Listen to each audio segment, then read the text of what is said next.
Hello नमस्कार, मैं कपिल शर्मा आप सभी का अपने यूट्यूब चैनल कपिल क्लासेज में हार्दिक अभिनंदन करता हूं। आज हम हायर एजुकेशन का भाग 3 करेंगे। उसमें हम एशियंट यूनिवर्सिटीज़ के बारे में बात करेंगे, प्राचीन विश्वविद्यालय के बारे में बात करेंगे।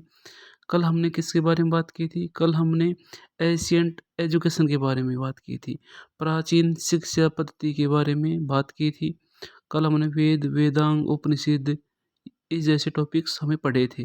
आज हम एशियंट यूनिवर्सिटीज़ के बारे में पढ़ेंगे।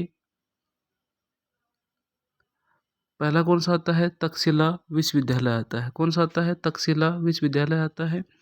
यह तक्षशिला शहर में स्थित प्रसिद्ध प्राचीन विश्वविद्यालयों में से एक था। तक्षशिला की जानकारी सबसे पहले वाल्मीकि रामायण में दी गई थी। किसमें? वाल्मीकि रामायण में दी गई थी। गांधार वर्तमान में पाकिस्तान के रावलपिंडी में ये क्या है? स्थित है। ये विशेष रूप से विज्ञान एवं चिकित्सा के नाम के लिए जाना जाता है। किसके लिए? विज्ञान एवं चिकित्सा के लिए जाना जाता है। धनुर्विद्या एवं ज्योतिष के साथ साथ धार्मिक और धर्मनिरपेक्ष दोनों विषयों को इसमें पढ़ाया जाता है। तक्षशिला विश्वविद्यालय के बारे में बौद्ध साहित्य की जातक कथाओं का भी इसमें उल्लेख मिलता है। किसमें? तक्षशिला विश्वविद्यालय में। ये माना जाता है कि भारतीय छात्रों के अलावा चीन, बेबीलोन, सीरिया और ग्रीस के 10,000 से अधिक छात्र यहाँ पर पढ़ने के लिए आते थे।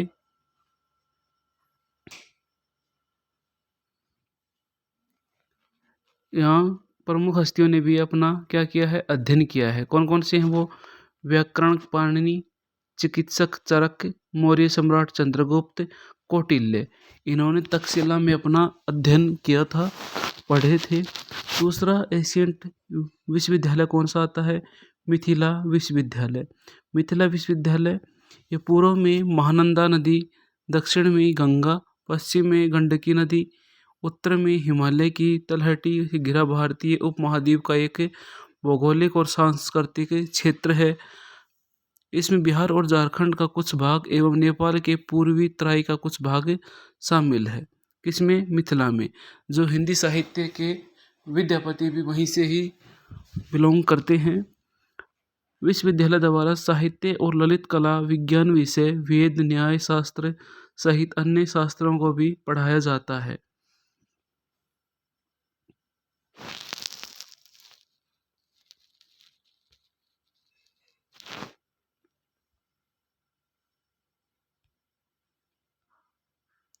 अब बात किसकी आती है? 12वीं शताब्दी के भारतीय गणितज्ञ गंगेश उपाध्याय ने इस स्थल पर एक नए तर्क नव्य न्याय के मुख्य स्कूल की स्थापना की। किस पे? मिथिला विश्वविद्यालय पे उपाध्याय ने इस स्थल पर नए तर्क नव्य न्याय के एक स्कूल की स्थापना की। इस विश्वविद्यालय में लोकप्रिय होने वाले दो विषय थे, न्यायशास्त्र और तर्कशास्त्र। कौन से थे? न्यायशास्त्र, तर्कशास्त्र थे। अब अगला विश्वविद्यालय आता है तेलहारा विश्वविद्यालय। कौन सा? तेलहारा विश्वविद्यालय आता है। तेलहारा भारत के बिहार के नालंदा जिले का एक गांव है। यह प्राचीन भारत में एक प्रसिद्ध मठ का स्थल था। यह नालंदा विश्वविद्यालय के पास कहाँ है? स्थित है। तेलहारा तेलहारा तिलसअकिया या तिलधाक को हो सकता है वह स्थान जहाँ पर चीनी यात्री हेवेनत्सांग गया और उसके अपनी यात्रा के दौरान 7वीं शताब्दी ईस्वी के भारत के संबंध में लिखा था। तेलहारा विश्वविद्यालय नालंदा और विक्रमशिला विश्वविद्यालय से भी क्या था? पुराना था।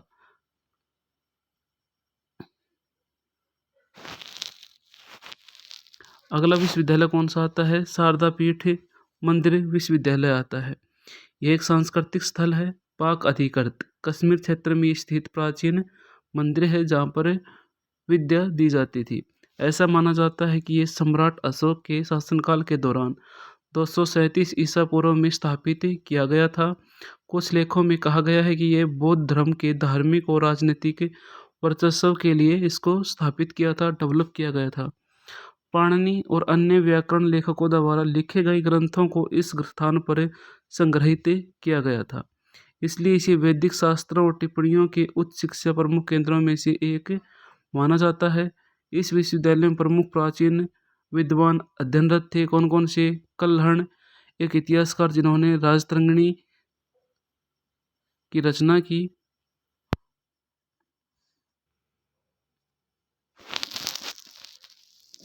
दार्शनिक आदिशंकर जिन्होंने अद्वैत वेदांत के सिद्धांत को समेकित किया।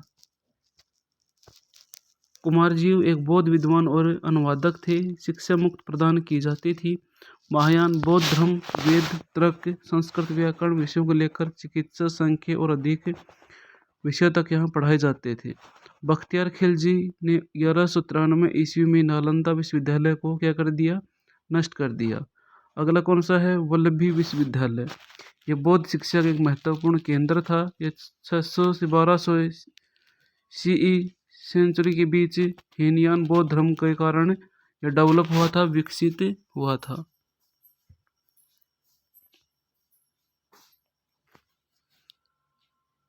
780 से 775 ईस्वी की अवधि के दौरान वल्लभी मैत्रका साम्राज्य की राजधानी थी। धार्मिक विज्ञान के अलावा पीएस पाठ्यक्रमों में शामिल थे नीति में कौन कौन से? राजनीतिक विज्ञान, राज्य विज्ञान, वार्ता, व्यवसायिक, कृषि, प्रशासन, धर्मशास्त्र, कानून, अर्थशास्त्र और लेखा इसमें पढ़ाए जाते थे। लगातार अपनी तैयारी को बेहतरीन करते रहिए, लगातार पढ़ते रहिए, खुश रहिए, मुस्कुराते रहिए, जीवन में आगे बढ़ते रहिए। जय हिंद, जय भारत, जय हिंदुस्तान।